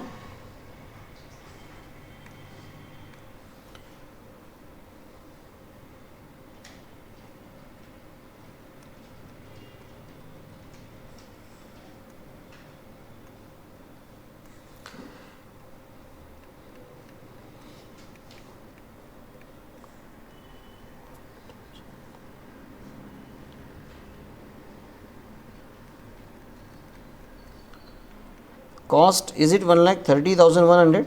Yes. So 31st March, buy balance carried down.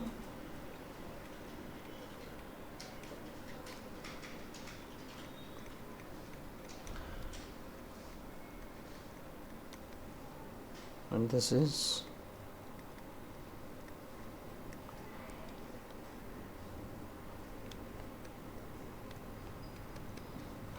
$1,30,000